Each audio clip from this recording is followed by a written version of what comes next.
Right now, I want his body to rest. That's what I want, to finally just see my boy. I haven't been able to see him since yesterday morning. And I just want to lay him to rest. I want to see my boy. And it's hard waiting to see my son. The mother of an 8-year-old boy remembering her son tonight.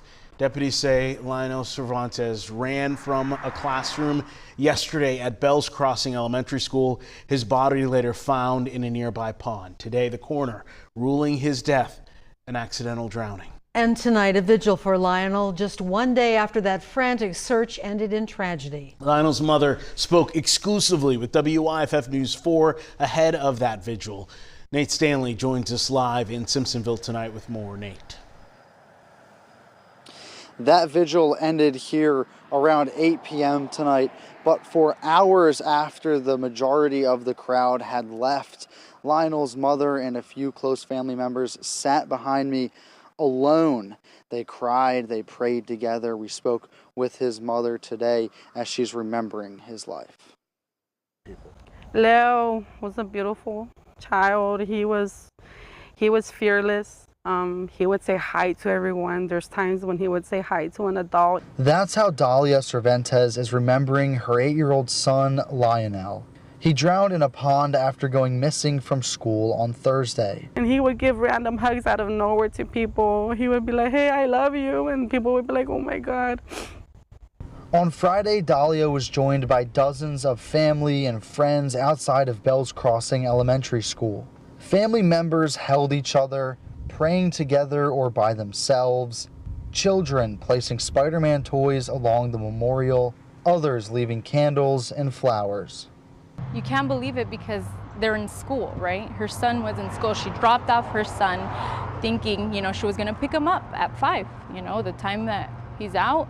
A rock outside of the school was also painted in memory of Leo with a Spider-Man mask and the words, "Forever in our hearts."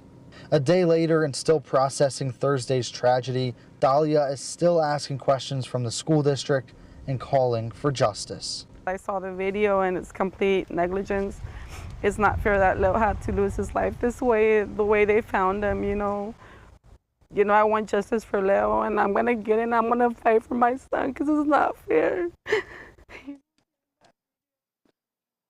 Now, the Greenville County School District sent us a statement late this afternoon that reads, in part, our initial review indicates decisions by school personnel were made rapidly, reflected the urgency of the circumstances, and were in line with their training and knowledge of the student. Reporting in Simpsonville, Nate Stanley, WYFF News 4. Thank you, Nate. Turning to the investigation into the little boy's death, Greenville County Schools says it's beginning an internal investigation tonight. The sheriff's office says it does not expect any charges to be filed. This afternoon, the coroner ruled Lionel's death as an accidental drowning. They say they believe he was in the water for an hour and did not find any signs of trauma or foul play. What needs to happen right now is to have some debriefs with everyone who may have seen something and talk to them. Students and staff were back in school today with counselors on hand. A GoFundMe has been created to help pay for Lionel's funeral. People have shown so much support. The donations have exceeded their funding goal. Many local businesses like Papa's and Beer on Haywood Road are helping out. Lionel's mother, Dalia, used to work there. The employees saying they are still close friends. They tell us they will do whatever they can to help her. Dalia being a good friend of ours, it's the easiest way for us to contribute, even though, very hard on her part, but, I feel that maybe businesses can help out families in tough times nowadays. The GoFundMe goal was $25,000. So far, it has raised more than $77,000.